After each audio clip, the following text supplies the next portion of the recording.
Hello and welcome to another casted game here. Here we have a replay between myself and Saint Zhu, maybe a reference to Sun Tzu, the art of war there, not sure. Myself, I'm playing the High Elves, and my opponent is playing the Tomb Kings, two armies I'm very familiar with. If I were to name factions that I main, that I play primarily, these would be two of them.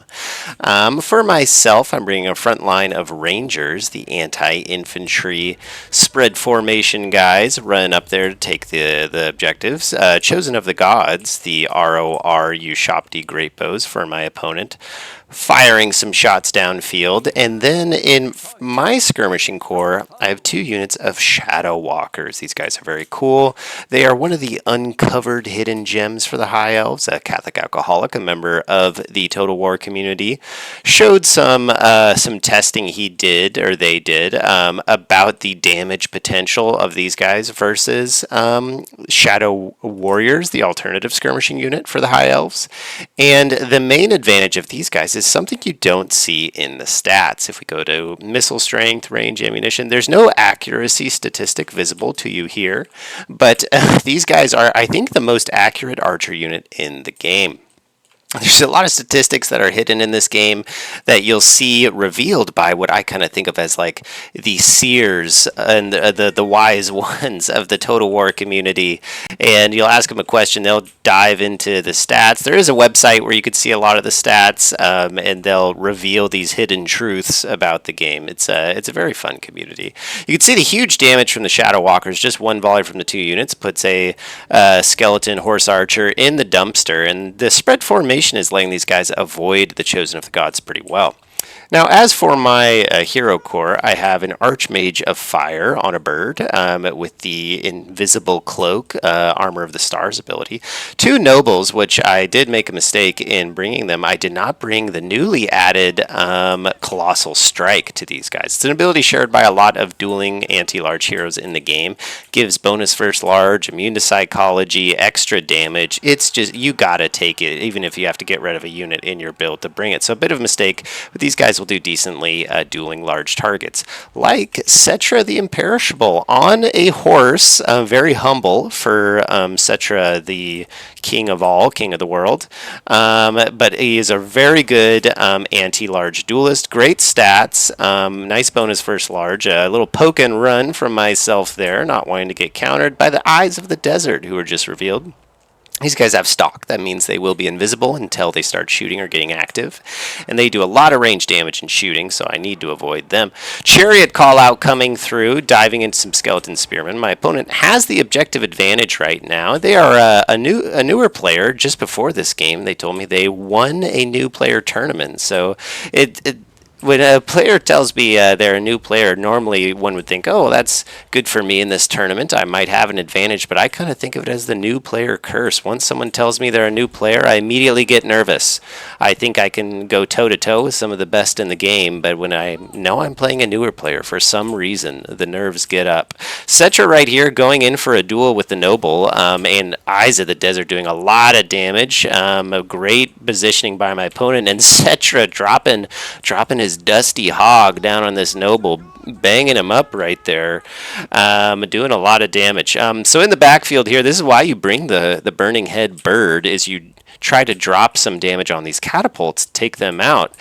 Doing that but my opponent putting the catapult in a square formation and making it tough for me to line up a Burning Head. And if they had a straight line catapult, all of them side by side, that might have taken out the unit, but only half health. I'm going to have to come back and spend more Winds of Magic to take out that catapult while it keeps shooting. Back to the battle. Skirmishers for my opponent doing some nice damage, picking off the Storm Riders with the Chosen of the Gods. The Chosen of the Gods have been taking fire from the Bolt Thrower and the Shadow Walkers. While the Shadow Walkers don't have high AP, they just don't miss. So that damage and that poison is gonna add up and lower the missile strength of these guys, which is really great. So over here, Eyes of the Desert, dueling some Nobles. Two Nobles versus Eyes of the Desert is a decent trade for me. These guys are purely melee focused, whereas the Eyes of the Desert have a lot of shooting. And with a cavalry unit mixed into buffer, nice cast of Curse Blades from my opponent, going to help these guys dish out a lot of damage before they go, and they might even live, actually. Gotta hold my tongue on that one. Value is looking very even, dead even game across the board. My opponent does have the objective advantage. Nice Ushopti summon on top of the Shadow Walkers. Catch me napping there a little bit. Gonna do some serious damage to these guys. Hopefully I can get my skirmishers out of there. In the woods, we have the Kepra Guard. Oh, this is the first time I've watched back this game, so a lot of things like this I did not even notice were happening in the game. These are the elite infantry of the Tomb Kings. They have regenerate, so they can heal up through all this damage they're taking, and they do some serious anti-infantry damage to boot. They are vulnerable to Burning Head, so hopefully I'll be able to catch them at some point later in the game. Catapult hammering into the Shadow Walkers, trying to fall back from these spearmen. Objective 1 being threatened. It looks like the bird took some damage trying to fight here into the Shadow Walkers and the Eyes of the Desert. One noble getting routed off, and Cetra will probably beat this noble, especially without Colossal Strike. It looks like I see that, and start to pull him out of there.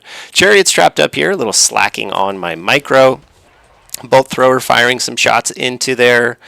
And in the backfield, my opponent bringing out more shooting. Those Ushopti Great Bows, and more Sepulchral Stalkers moving up. I know my opponent was a bit newer to Tomb Kings, hadn't played them very much, but this is very classic, very solid stuff. Moving in these anti-large shooting pieces to deal with cavalry, and in case I bring the Fireborn out or something like that, the elite cavalry for the High Elves, you'll be able to duel them and beat them up pretty solidly. So Eyes of the Desert, routing off the chariots, calling in Silver Helms for myself and more cavalry. As the game gets spread out and the infantry of the Tomb Kings get removed, I can kind of swarm and isolate enemy units, and Silver Helms will really mess up the Tomb King cavalry here, these cheap skeleton horsemen. So that's kind of my plan is to spread out, stuff the objectives, get the points going back in my favor, and then try to avoid the damage output of these elite units, which I'm not doing very, very well here. Taking some shots, these elves chilling, chatting about life. Probably art, I think is what elves chat about in their free time. Lots of art, but I am going to use the Great Pillar here to try and avoid some shooting. Nice Usurian's cast from Cetra, beating up that Silver Helm unit pretty good. Cetra over here, moving to take objective 1 by himself. Gotta watch out, though. These Shadow Walkers have rallied. I don't know if I see this. These guys do great damage to heroes like this on cavalry. Doesn't look like I see it, though, and he's going to keep moving. Here in the middle, I'm taking objective 2. Objective 3 getting taken by a unit of Reavers. Got to get those points swinging into my favor. And the Kepra Guard have emerged. Big damage value for my opponent right now. Doesn't feel like it, though, on the map. I have the map control. I'm isolating some units.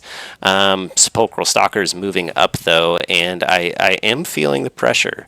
Shadow Walkers, though, getting on to Cetra. Going to get some nice damage. If my opponent must not have seen these guys, I turn off Fire and Will when I can to try and get them into a stealth mode. My opponent does see it here and is going to start juking and dodging to avoid those shots. Very nice maneuvering. Screaming Skull Catapult still online. I still have yet to kill it with my Burning Head. So it's going to keep doing damage and leadership damage to my army. The Kepra Guard, the elites of the Dusty Sands coming in here. These guys will hard carry through all my infantry if I don't do something about these guys. So I believe at this point I was planning to line up a Burning Head on these guys. It's kind of get a solid Burning Head, or I think I might be losing this game. Sepulchral Stalkers doing nice damage into the cavalry here. You want them to be shooting, and these are not the Regiment around Renown, so they're not going to be as effective. Getting a nice surround here. Silver Helms don't do AP damage, but, and here's the Burning Head I was talking about. Because of that regeneration ability on this Kepra Guard, they take extra damage from fire, so they are very exposed to Burning Head. Props to my opponent for bringing them in this game, though. Very cool unit. Looks like Burning Head doesn't catch those spearmen. Ushopti Great Bows almost out of ammunition, but getting a lot of damage shooting into these dense cavalry formations. Rangers getting dusted by the Kepra Guard. They could regenerate through that spell. You don't really lose models when you take spell damage. So with most of their models remaining, they could rally back their HP if I don't finish them off right now. But speaking of finishers, the Fireborn, the Elite Cav coming in for myself. I could get on top of Cetra here and do nice damage. Cetra is weak to fire damage, and the Fireborn do fire damage, so they could really dumpster him right now. For my opponent, there's some more Ushopti. It looks like I was probing to try and get back to that catapult, which I think I did finish off with maybe a burning head or a cavalry attack. Cetra getting bullied here, trying to escape. You can see that my opponent is clicking to get out of here, but the damage value has flipped with that engagement in the middle of the burning head and getting those sepulchral stalkers taken out, and Cetra could very well go down at this moment. Fireborn have taken a lot of damage from Usurians and shooting. I think Chosen of the Gods, yep, is on their second life back there, doing really good damage.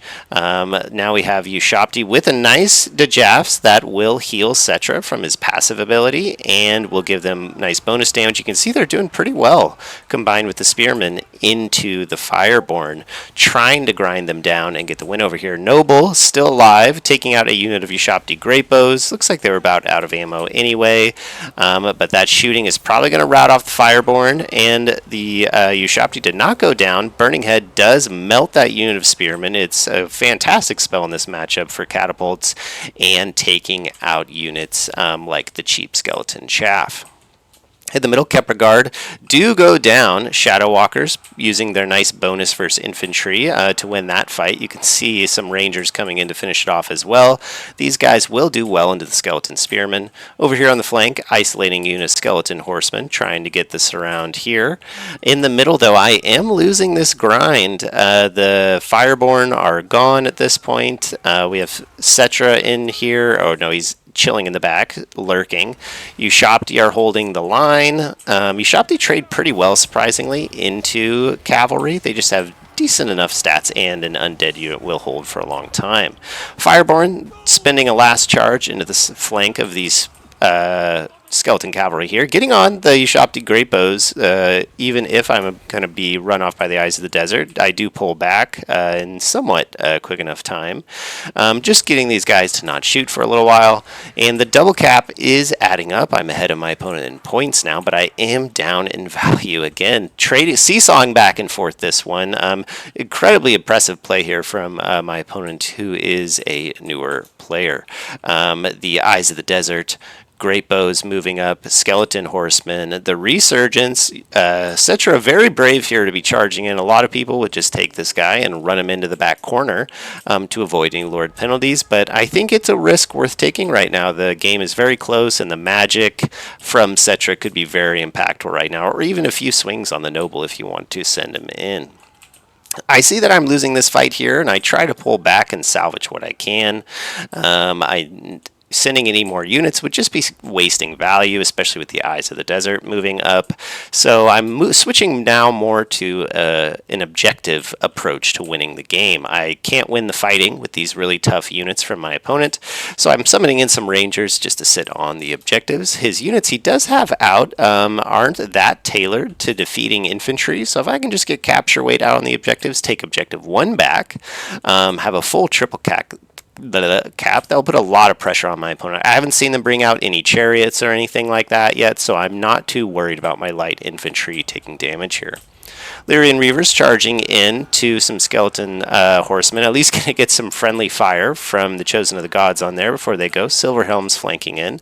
I'm sitting a secret flank through the woods here with the Fireborn and these Lyrian Reaver archers trying to get on to the Great Bows and potentially get a pick on Cetra. Ushopti going to rear charge the Rangers here, do some nice damage, but not before I come with my own Rangers and take objective 1. So now I have that full triple cap, and it is a situation where my opponent would need to triple cap me to take back the objectives. You could tell that because How you do the math is if my opponent is at 1,000 and I'm at 250, that means if they had 2 objectives, I would still win on 1 objective, because these tick at 1 per second per objectives you hold. And yeah, I can't remember why that math makes sense, but that is just a lesson that I have learned. Back here, trying to get the kill on Cetra. The ambush is successful. Will shut down the Chosen of the Gods. Even if these cavalry won't defeat the Chosen of the Gods very quickly in melee, they will stop them from shooting, which is the key. Jeff's going on the Fireborn here, going down to 3 models, 2 models, and the entire unit gets deleted here. I love how elite that Cav unit feels. They will fight to the very last in pretty much every game that you bring them, even with little HP. It's very fun. Over here, you can see some of the issues Tomb Kings have with capture weight. These Skeleton Spearmen have only, I believe it's 2 capture weight, which is really low for an infantry unit, so a half-health unit of Silver Helm still outweighs their OC, and I can just sit them here all game and hold on to this objective as the points run out. Very fun one for my opponents. I think their Tomb King build was really good, really excellent. I liked the Cetra on horse pick. I think that was kind of fun. Normally you'd see him on his big Sphinx, and that was maybe the one thing could have seen different, was my opponent could have brought a big Sphinx, but then again I brought a lot of anti-single entity units, so maybe that was a wise choice. Checking out the values here, Burning Head Bird got their value back, and the Shadow Walkers did pretty nicely, each getting over their value. I don't know when in the game that came, whether it was on Cetra or early on. Really like their performance. Nobles really could have used that Colossal Strike. I think that could have swung a lot of fights they were in.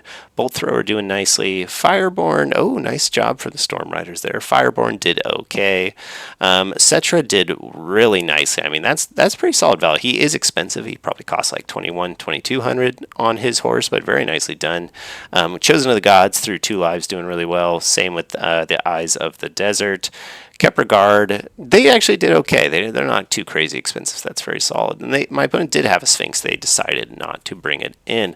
Really good play from I think maybe 1 Chariot could have helped a lot just to bully through these Rangers and potentially these Shadow Walkers. Well, thank you for watching. Hope you enjoyed that video, and I'll catch you next time.